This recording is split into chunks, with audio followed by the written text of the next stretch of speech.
Hi hello everyone. सो इस video के अंदर हम आगे के चैप्टर देखेंगे यूपी एपीओ के लिए यूपी पुलिस रेगुलेशन के। जैसा कि हम यूपी पुलिस रेगुलेशन को कंप्लीट कर रहे हैं, तो यहाँ पे पैरा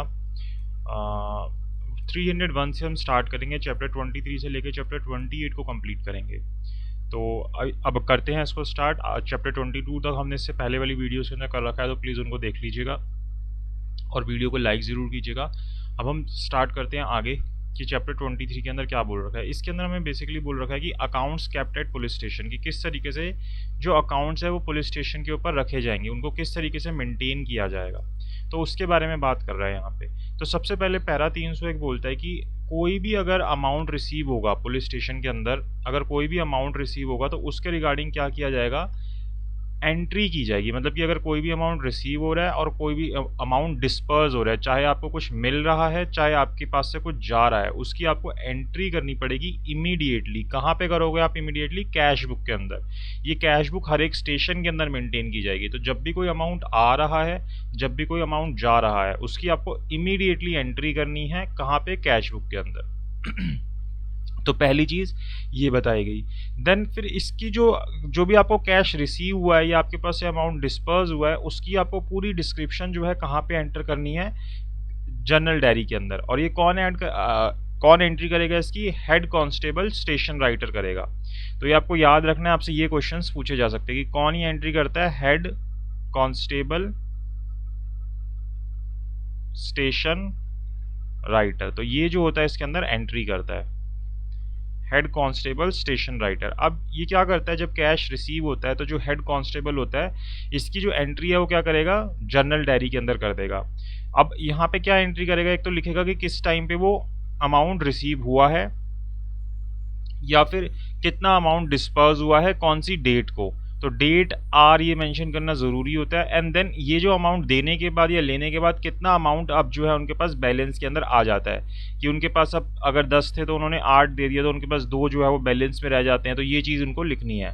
और फिर अगर पूरा का पूरा सम जो है वो नहीं पे हुआ, तो उसका रीज़न क्या है कि सिर्फ अगर 7 की डिमांड थी और सिर्फ 6 ही पे हुए, तो इसका रीज़न क्या है कि पूरा अमाउंट जो है वो डिस्पर्स नहीं किया गया।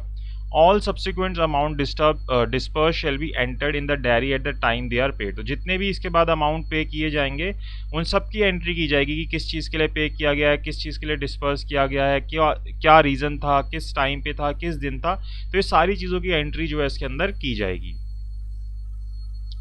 Then keeping undisperse balance. अब जो भी अनडिस्पर्स बैलेंस है, जिसको बांटा नहीं गया है, इसको क्या किया जाएगा? एक स्ट्रॉन्ग बॉक्स के अंदर रखा जाएगा। एक बॉक्स मेंटेन किया जाएगा स्टेशन के अंदर, उसके अंदर इसको कैप्ट किया जाएगा। और इस बॉक्स को ऐसा नहीं है कि खुले में छोड़ दिया जाएगा, उसके ऊपर लॉक और की लगाई जाएगी डेली। और साथ ही साथ इसके अंदर जो भी अमाउंट है वो डेली वेरीफाई किया जाएगा। किसके द्वारा? ऑफिसर इंचार्ज ऑफ स्टेशन के द्वारा, कि कितना अमाउंट है इसके अंदर। तो ये डेली इनको वेरीफाई करना है। देन चेक बुक के लिए बताया गया कि अब book of check in form number 11 shall be kept under lock and key at each place at each police station. और जो बुक ऑफ चेक है वो फॉर्म नंबर 11 के अंदर वही लॉक और की के अंदर आपको रखनी है हर एक पुलिस स्टेशन के अंदर। तो एक तो कैश की बात हो गई और दूसरा चेक बुक की बात हो गई कि उसको किस तरीके से मेंटेन किया जाएगा। इसको आप एक हार्ड बॉक्स के अंदर वही लॉक की लगा के रखते हो, और इसको फॉर्म नंबर 11 के अंदर भी लॉक और की लगा के रखते हो हर एक पुलिस स्टेशन के अंदर। और जो एसपी होंगे, the superintendent's office seal shall be impress on each page both the original and duplicate before the cheque book is issued to a police station. और अगर कोई भी चेक बुक इशू हो रही है तो वहाँ पे जो सुपरिटेंडेंट का ऑफिस है उसकी सील जो है हर एक पेज के ऊपर इम्प्रेस्ड होगी, उसको लगाया जाएगा। Submission of cheques issued by station officer. On the first of each month, each officer in charge of station shall submit to the superintendent a memorandum in form number 198 of the checks issued by him in the previous month। तो जब भी कोई check issue होगा तो उसकी एक entry कर ली जाती है कि ये चेक इस पर्पस के लिए इशू हुआ था, ये चेक इस पर्पस के लिए इशू हुआ था, इसका इतना अमाउंट था, ये चेक इस पर्पस के लिए इशू हुआ था, इसका इतना अमाउंट था। तो यहाँ पे यही कह रहा है कि हर एक महीने की पहली तारीख को जो ऑफिसर इंचार्ज होंगे पुलिस स्टेशन के, जैसे एक एसपी के अंदर जितने भी ऑफिसर इंचार्ज आ रहे हैं पुलिस स्टेशन के, वो सभी ऑफिसर इंचार्ज क्या करेंगे? अपनी रिपोर्ट जो है सुपरिटेंडेंट को सबमिट करेंगे। कौन से फॉर्म के अंदर या कौन से मेमोरेंडम के अंदर? 198 नंबर के अंदर। जितने भी उन्होंने जैसे ये एंट्रीज की थी ना, इसकी जो रिपोर्ट है वो एक तरीके से एसपी को सबमिट होगी कि हमने ये चेक जो है इस डेट को इतने इतने अमाउंट के इस पर्पसेस के लिए इशू किए थे। The SP or an officer not below the rank of inspector shall check his memorandum with the public prosecutor register। और फिर जो या तो सुपरिटेंडेंट को या फिर कोई भी ऑफिसर जो कि इंस्पेक्टर से कम की रैंक का ना हो, वो इन मेमोरेंडम को चेक करेंगे किससे, पब्लिक प्रोसिक्यूटर के रजिस्टर से, क्योंकि वहीं से तो चेक हो रहा है कि वहीं पे लिखा गया होगा कि ये अमाउंट इस चीज़ के लिए पे होना है, तो क्या उसी चीज़ के लिए पे हो रहा है, उतना ही अमाउंट पे हो रहा है, तो ये चीज़ साथ साथ वेरीफाई होती रहेगी। Maintenance of accounts in reserve lines. In the reserve line, account shall be kept in the same manner as prescribed above for police station। तो जैसे पुलिस स्टेशन के अंदर मेंटेन होती हैं सारी चीज़ें, इसी तरीके से रिजर्व लाइन में भी मेंटेन होंगी। The reserve inspector performing the duty of the officer in charge of a station and the lines of Mohrid, the duties of those of the head constable station writer। तो यहाँ पे जो भी officer जो है, inspector जो main inspector के काम कर रहा है, वो ऑफिसर इंचार्ज की तरह यहाँ पे एक्ट करेगा सभी चीज़ों के लिए, और जो मोहरीर होगा वो जो राइटर है, जो हेड कांस्टेबल होता है स्टेशन राइटर, उसकी तरह एक्ट करेगा। बस इतना इसने रिजर्व लाइन के लिए बता दिया। तो इस तरीके से हमें क्या करना है, अपने अकाउंट्स और बुक्स जो है वो मेंटेन करने हैं पुलिस स्टेशन के अंदर। चैप्टर 23 के अंदर हमको ये बता रखा है। देन चैप्टर 24 जो है हमारा रिपील हो गया, इसको डिलीट कर दिया गया है, जिसके अंदर पैरा 309 टू 320 बनाते थे। देन चैप्टर 25 आता है, reporting and registration of births and deaths, कि किस तरीके से कोई भी जो बर्थ हो रहे हैं और डेथ हो रहे हैं उसके रिगार्डिंग कैसे आप रिपोर्ट करोगे और फिर कैसे रजिस्ट्रेशन होगी। तो पैरा 322 से 327 के अंदर हमें ये चीज़ दे रखी है, registration of birth and death. तो in areas falling outside the limits of municipality, a notified area, a town area or a cantonment, it shall be duty of village chowkidar to report to the president or in his absence to the vice president or secretary of the gaon sabha every birth or death occurring in the area assigned to panchayat at the earliest opportunity. तो यहाँ पे सबसे पहले तो बात ये किसकी बता दी गई, विलेज चौकीदार की बता दी गई, कि जो भी आपका एरिया है उसके अंदर जो भी आपके एरिया के कौन है, प्रेसिडेंट है, वाइस प्रेसिडेंट है या सेक्रेटरी है, किस चीज़ के वो प्रेसिडेंट, वाइस प्रेसिडेंट या सेक्रेटरी है, गांव सभा के। तो ये विलेज चौकीदार की ड्यूटी बनती है कि अगर किसी भी व्यक्ति का बर्थ हो रहा है या किसी भी व्यक्ति की डेथ हो रही है, तो सबसे जल्दी क्या करना है कि वो जाके गांव सभा के अंदर बता देना है, अर्लीस्ट अपॉर्चुनिटी के अंदर उसको जाके बता देना है विलेज चौकीदार को कि आपके इसके विलेज के अंदर या आपके एरिया के अंदर किसी की डेथ हुई है या किसी का बर्थ हुआ है। देन रिपोर्ट्स ऑफ डेथ और disappearance of a pensioner should be entered in the journal diary. और अगर कोई डेथ हुई है या फिर कोई पेंशनर है जिसको पेंशन मिल रही है गवर्नमेंट से और वो डिसअपियर हो जाता है, तो उसके रिगार्डिंग भी आपको जर्नल डायरी के अंदर एंट्री करनी है। तो जो ऑफिसर इंचार्ज है स्टेशन के, चाहे वो वेदर विद इन और outside the municipal limits, on receiving a report of death और डिसअपियरेंस ऑफ अ पेंशनर, की किसी पेंशनर की डेथ हो गई है या वो डिसअपियर हो गए, shall enter the report in the journal diary. तो इसके रिगार्डिंग वो जर्नल डायरी के अंदर अपने एंट्री कर लेंगे। Shall report the fact without delay to the tehsildar who will take steps to verify it. And then फिर ये जो भी जर्नल डायरी के अंदर एंट्री करेंगे, इसको तहसीलदार को बता देंगे फटाफट, ताकि तहसीलदार जो है इस चीज़ को वेरीफाई कर ले कि उसकी डेथ हुई है या नहीं हुई है, या फिर वो कहीं खो गया है या क्या हुआ है, वो डिसअपियर कैसे हो गया है। देन पैरा 326 बोलता है that on receiving information regarding the death of any Indian non commissioned officer, SO will immediately report to SP. और अगर कोई ऐसा व्यक्ति है जो कि इंडियन नॉन कमीशनड ऑफिसर था, तो उसके बारे में एसओ क्या करेंगे, इमीडिएटली एसपी को बताएंगे। अदरवाइज तहसीलदार को तो बता ही रहते, इसके अलावा इनके लिए जो है एसपी को भी बताएंगे। State that on receiving information regarding death of a foreigner the SO shall immediately report to the SP. और इसी तरीके से अगर किसी फॉरनर की डेथ हो रही है तो उसके रिगार्डिंग भी एसपी को बताया जाएगा स्टेशन ऑफिसर के द्वारा कि ये फॉरनर था और ये इस कंट्री का था, जो भी उनकी डिटेल थी, और इसकी डेथ हो गई है। तो ये ड्यूटी बताई गई है कि अगर आपके एरिया के अंदर किसी की डेथ हो जाती है या फिर कोई नॉन पेंशनर जो है वो डिसअपियर हो जाता है, हमें पता नहीं चलता कहाँ चला गया, तो उसके रिगार्डिंग आपको क्या स्टेप्स लेने हैं। चैप्टर 25 में इतना ही था। देन चैप्टर 26 आता है, direction for the guidance of police officer in time of famine, कि क्या चीज़ें उनको करनी है जब फेमाइन है, जब सूखा पड़ा हुआ है या इस तरीके की कोई प्रॉब्लम है, तो उस वक्त उनको क्या डायरेक्शंस है उनके लिए, उनको किस तरीके से गाइडेंस करनी है। तो ये आपको गाइड करता है चैप्टर 26। तो ये क्या बोलता है, para 328, When the collector opens test work and poor houses at the beginning of famine, कि जब भी कलेक्टर जो है ओपन टेस्ट वर्क करता है, पुअर हाउसेस को चेक करता है जब फेमाइन शुरू होता है, he will send the SP for distribution of every police station in the affected tracts a sum of money as famine impressed for the relief of wanderers in distress। तो उस वक्त क्या होगा कि जो भी कलेक्टर है वो क्या करेंगे, हर एक स्टेशन के अंदर एसपी के थ्रू एक सम ऑफ मनी भिजवाएंगे जो भी गवर्नमेंट ने पे किया, जो ताकि जो भी डिस्ट्रेस के अंदर लोग हैं उनको वो पे किया जाए रिलीफ के तौर पर। The officer in charge of each police station will recoup his advance from the balance which the SP will retain in his reserve and superintendent of police will recoup his impressed from the collector। तो ये जो भी amount उनके पास पड़ा हुआ था, जैसे SP के पास पड़ा था या कलेक्टर के पास पड़ा था, वो सारा अमाउंट वहाँ से वो लेंगे और फिर वो आगे बांटेंगे। The officer in charge of the station will instruct the chowkidars of his circle to direct or conduct all starving wanderers from whom they meet to the nearest place of relief। And then officer in charge जो है instruct कर देंगे चौकीदार्स को कि अपने circle के अंदर कि भाई आपको जो भी स्टार्विंग वॉन्डरर्स मिल रहे हैं, घूमते हुए जो भी भूखे लोग मिल रहे हैं, तो आप उसको नियरेस्ट प्लेस पे लेके जाओ जो भी रिलीफ के लिए बनाई गई है, ताकि वहां पे उनको बचाया जा सके। If the wanderer refuse to go to the place of refuge, वो मना कर देते नहीं हम तो आपके साथ नहीं जाएंगे। He must be left alone, तो आपको उसको अकेला छोड़ देना है। If he is too weak to walk he should be assisted और कैरिड, और मान लो कि वो नहीं चल के जा सकता आपके साथ, बहुत वीक सा है, तो आपको उसको असिस्ट करना है कि आप उसको रिलीफ वाली जगह पे लेके जाओ, ये आपकी ड्यूटी बनती है। The cost of conveyance and food on the way may be paid out of the famine imprest, और तो इसका जो खर्चा वगैरह है वो कहाँ से पे होगा, फेमाइन इम्प्रेस से पे होगा, जो ले जाने का, खाना खिलाने का। And may be incurred in the urgent cases by a non constable in urgent cases by constable और chowkidar without reference to the officer in charge of police station. और अगर बहुत ही ज़्यादा ज़रूरी है, अर्जेंट केसेस है, तो वहाँ पे कांस्टेबल या चौकीदार खुद भी खर्च कर सकते हैं बिना ऑफिसर इन चार्ज से पूछे, वो बाद में उनको रिम्बर्स हो जाएगा amount. Then duty of police officer when wanderer in distress comes or is brought to a police station. अब मान लो कि कोई डिस्ट्रेस जो है, जो परेशान व्यक्ति है, वो क्या होता है कि जो भी घूमते फिरते वो कहाँ आ जाता है, पुलिस स्टेशन आ जाता है, या फिर उसको कोई पुलिस स्टेशन ले आता है, तो वहाँ पे पुलिस ऑफिसर की क्या ड्यूटी होगी।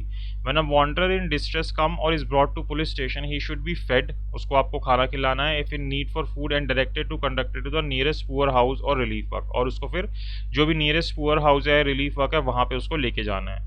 Provided every SO of the police station send weekly report to the SP, और ये फिर ड्यूटी बनती है हर एक स्टेशन ऑफिसर की, वो अब इन चीज़ों के रिगार्डिंग हर एक हफ्ते जो है एसपी को रिपोर्ट भेजेगा कि क्या सिचुएशन चल रही है। देन जो भी अमाउंट कलेक्टर से रिसीव होगा उसको डिस्पर्स करना है प्रॉम्प्टली। ऐसा नहीं कि आप खुद ही उसको रख के बैठ गए, आप लोगों के बीच में नहीं बांट रहे, ऐसा कुछ नहीं करना। If the money is receive from the collector or under is order for the distribution to person entrusted with village relief, it should be kept for the recipients and disperse to them as soon as they arrive. तो जैसे ही आपको amount मिल रहा है वैसे ही आपको बांट देना है। If money is sent in this way, instruction is as to the recipient to be taken and account to be kept will be issued. तो अब आपको सारी चीज़ें मेंटेन करते हुए ये अमाउंट जो है वो डिस्ट्रीब्यूट करना है।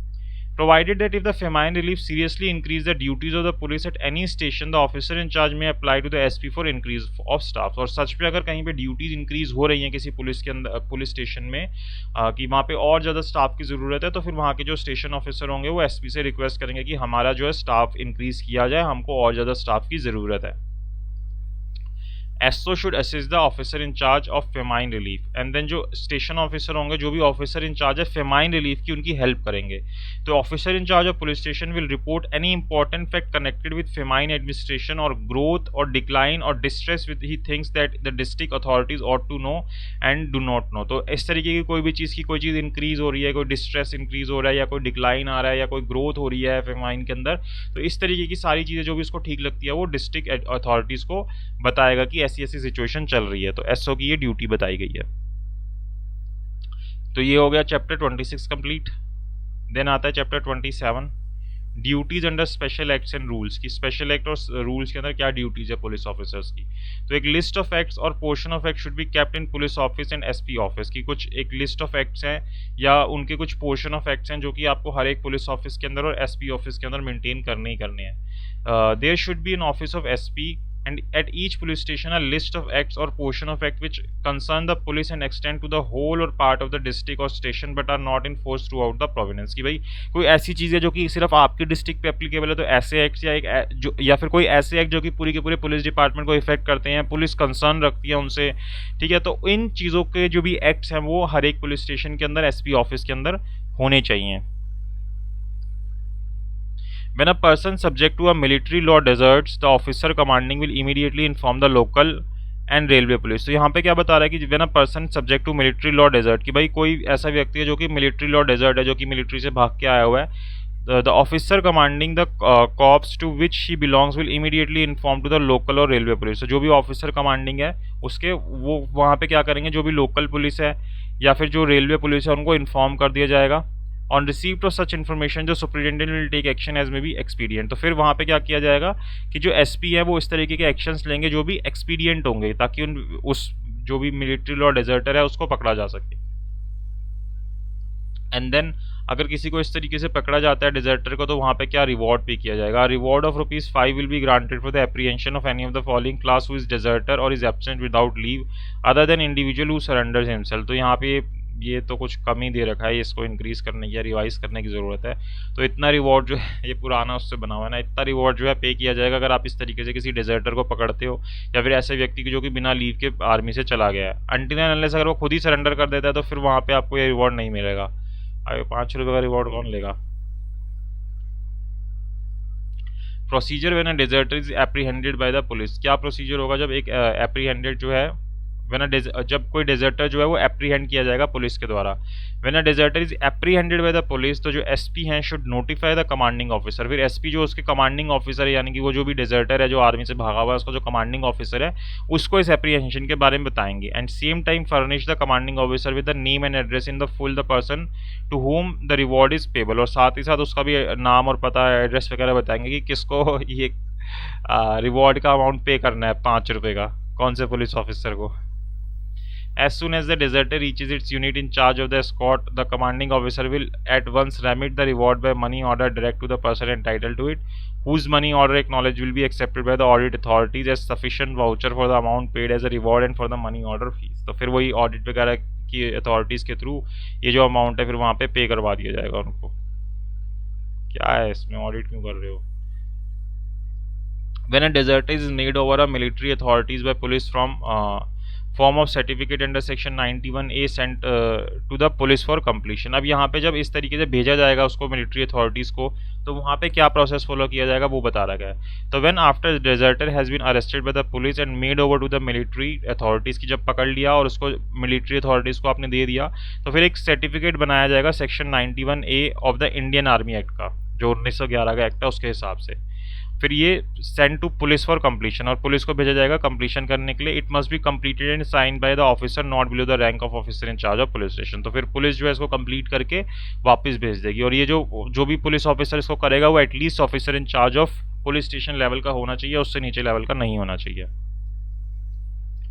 Provide that under Indian Factories Act, notice of an accident resulting in death must be sent by the factory authorities to the SO। तो ये आगे की और ड्यूटीज़ बता दी कि अगर कोई एक्सीडेंट हो रहा है आपकी फैक्ट्री के अंदर, उसके चलते डेथ हो जाएगी, तो आपको अपने SO को इसके बारे में बताना है। Commissioner of the division empower to make rules under the ferries act. Then commissioner को पावर दे रखी है कि वो फेरीज एक्ट के अंदर रूल बना सकता है। Provide that police is required to give information to municipal boards of offences under UP municipalities act. की पुलिस की ड्यूटी है कि अगर कोई यूपी म्युनिसिपल एक्ट के अंदर कोई क्राइम हो रहा है तो वहाँ पे म्युनिसिपल बोर्ड को आपको बताना है, पुलिस को। देन एसपी की ड्यूटी बता रखी है कि इसको इमीडिएट इन्फॉर्मेशन देनी है डिस्ट्रिक्ट मजिस्ट्रेट को। अगर कोई भी सीरियस नेचर का क्राइम है जहाँ पे soldiers are believe to have been concern, जहाँ पे सोल्जर्स कंसर्न है, तो वहाँ पे डीएम को बताना है। Then police have no authority to make formal inspection of cattle pounds. की पुलिस के पास कोई अथॉरिटी नहीं है कि वो कैटल पाउंड्स की फॉर्मल इंस्पेक्शन करे। Provided it shall be the duty of village police to protect ancient structures and preventing unauthorized excavations। तो ये पुलिस की ड्यूटी है कि उनके विलेज के अंदर अगर कोई एंशियंट स्ट्रक्चर्स हैं या अगर कोई व्यक्ति अनऑथराइज एक्सकेवेशंस कर रहा है, कोई भी चीज़ ऐसे निकाल रहा है जो कि एंशियंट चीज़ें हैं, तो वहाँ पे उनको रोकना, उनको प्रिवेंट करना, प्रोटेक्ट करना उन चीज़ों को, तो ये भी पुलिस की ड्यूटी है।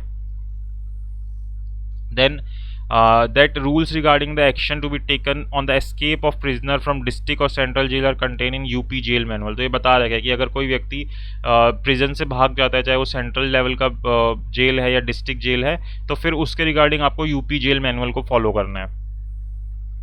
Then appointment of special police officers। The appointment of special police officer is regulated by section 17 to 19 of Police Act। तो इसको तो अभी हमने पढ़ना है, तो उसके हिसाब से रेगुलेट किया जाता है कि किस तरीके से स्पेशल पुलिस ऑफिसर्स को अपॉइंट किया जाएगा।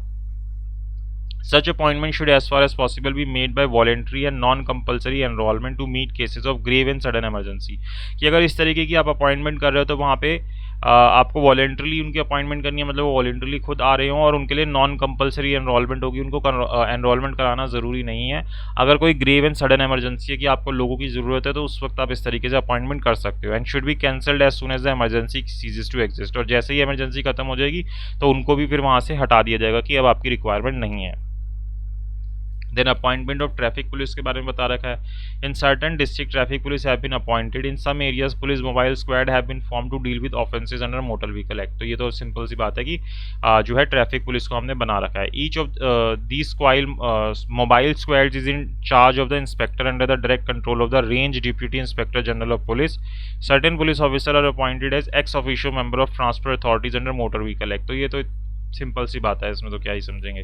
ठीक है, चैप्टर 28 पे आते हैं हम। ये मिसलिनियस प्रोविजन दे रखे हैं, इसके बाद हमारा चैप्टर 29 नेक्स्ट उससे स्टार्ट हो जाएगा, जिसके अंदर एडमिनिस्ट्रेशन की बात की गई है। तो यहाँ पे क्या बता रखा है, police officer may have no private money transaction with police accountants की जो पुलिस ऑफिसर हैं वो कोई भी प्राइवेट मनी ट्रांजेक्शन नहीं करेंगे पुलिस अकाउंटेंट्स के साथ। तो police officer may have no private money transaction with police accountants nor any member of the subordinate police or clerical staff be employed to maintain the private accounts of gazetted officers. ना ही ये जो accountants हैं या जो भी employ हैं government के, इनको आप यूज़ करोगे किसी भी गजेटेड ऑफिसर के अकाउंट्स को मेंटेन करने के लिए। तो कोई प्राइवेट ट्रांजैक्शन नहीं करनी इनके साथ, कोई अकाउंट्स मेंटेन नहीं करने।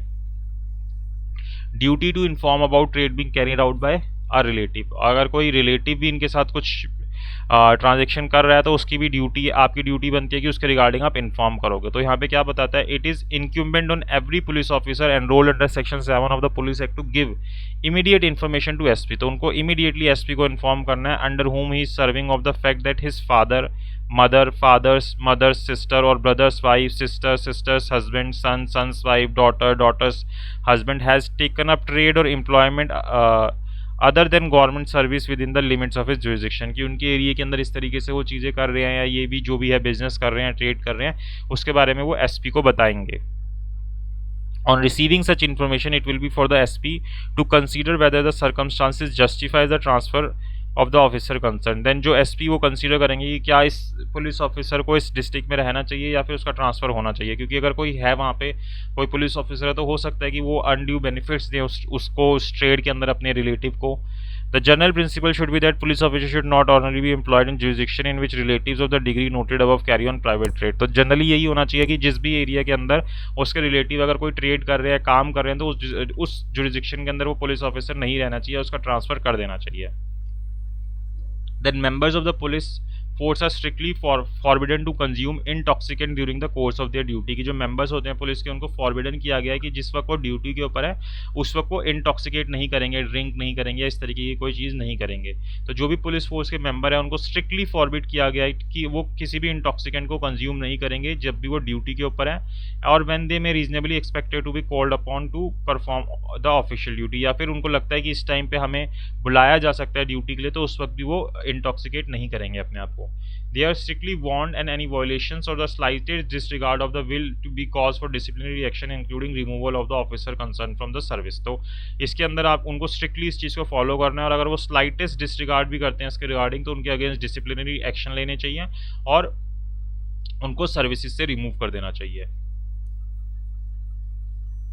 Then powers of police to make inquiries regarding the character verification. The police should make inquiry regarding the character and antecedent of a candidate for subordinate post in railway, postal, other government departments। तो यहाँ पे police को power दे रखी है कि वो एक तरीके से करेक्टर चेक कर सकती है किसी कैंडिडेट का जो कि रेलवे की पोस्ट के लिए है, पोस्टल पोस्ट के लिए है, गवर्नमेंट डिपार्टमेंट के अंदर है, जब उनको ये चीज़ बोली गई है, मतलब जैसे अब रेलवे अथॉरिटीज़ बोल रही है कि चेक करो उनका करेक्टर, तो वहाँ पे फिर पुलिस के पास पावर है कि वो चेक कर सकते हैं, और पूरा वेरिफिकेशन करने के बाद फिर वो उस अथॉरिटी को वापस भेज देंगे कि हाँ इसका कैरेक्टर ऐसा है। All the police officers of and below the rank of head constable are liable to compulsory medical inspection. तो जितने भी पुलिस ऑफिसर हैं चाहे वो हेड कांस्टेबल लेवल के हैं या उससे नीचे लेवल के, उनका मेडिकल इंस्पेक्शन होना कंपलसरी है। तो जितने भी पुलिस ऑफिसर हैं below the rank of head constable या फिर हेड कांस्टेबल के लेवल के are liable to compulsory medical inspection, and SP will ensure that all such officer under his command are medically inspected and not less than once in every calendar year। तो कम से कम एक बारी तो पूरे साल के अंदर वो मेडिकली एग्जामिन्ड होने ही चाहिए। तो ये चीज़ यहाँ बता रखी है। रीएलोकेशन ऑफ रूरल पुलिस, तो रूरल पुलिस में भी reallocated within the district with the sanction of the DM, तो वो डीएम अपने हिसाब से रीलोकेट कर सकता है उनको। एंड देन आखिरी पॉइंट आता है power of DIG to increase police force of one of his district temporary, तो किसी एक पर्टिकुलर डिस्ट्रिक्ट के अंदर जो डीआईजी होते हैं वो पुलिस फोर्स को इंक्रीज कर सकते हैं डिपेंडिंग अपॉन सिचुएशन। तो यहाँ पे बोल रहा है कि जो डीआईजी हैं ऑफ रेंज के is power to increase the police force of one of his district temporary for such purposes as fears and operation against dacoits by moving police not above the rank of inspector from other districts। तो fears को manage करने के लिए या किसी dacoits के against section लेने के लिए, तो किसी एक पर्टिकुलर एरिया के अंदर अपनी जुरिडिक्शन के ही डिस्ट्रिक्ट के अंदर पुलिस को इंक्रीज किया जा सकता है कि यहाँ से उठा के यहाँ पे डाल दिया जाएगा। लेकिन यहाँ पे जो चेंज किया जाएगा ये इंस्पेक्टर से ऊपर के लेवल के लोगों को नहीं किया जाएगा। ऐसा नहीं कि वो एसएचओ को ही उठा के चेंज कर दिया, ऐसा कुछ नहीं करेंगे। SP should address the application for extra police armed or civil to the Deputy Inspector General of the range। तो जो SP होंगे, अगर कोई एप्लीकेशन है इसके रिगार्डिंग की एक्स्ट्रा पुलिस चाहिए, चाहे आर्म चाहिए, सिविल चाहिए, कैसी भी चाहिए, तो वो DIG के सामने उस चीज़ की एप्लीकेशन को फॉरवर्ड कर देंगे। देन DIG जो है वो उस चीज़ को डिसाइड करेंगे इसको यूज़ करते हुए। तो यहाँ पे हमारा हो गया चैप्टर 28 तक कंप्लीट, किसका, यूपी पुलिस रेगुलेशन का। आई होप आपको समझ आ रहा हो। अगर कोई डाउट रहता है तो आप कमेंट बॉक्स में कमेंट कर सकते हैं। अगर आपको वीडियो अच्छी लग रही है तो लाइक कीजिएगा, शेयर ज़रूर कीजिएगा एंड चैनल को सब्सक्राइब ज़रूर कीजिएगा। Thank you so much for watching this video.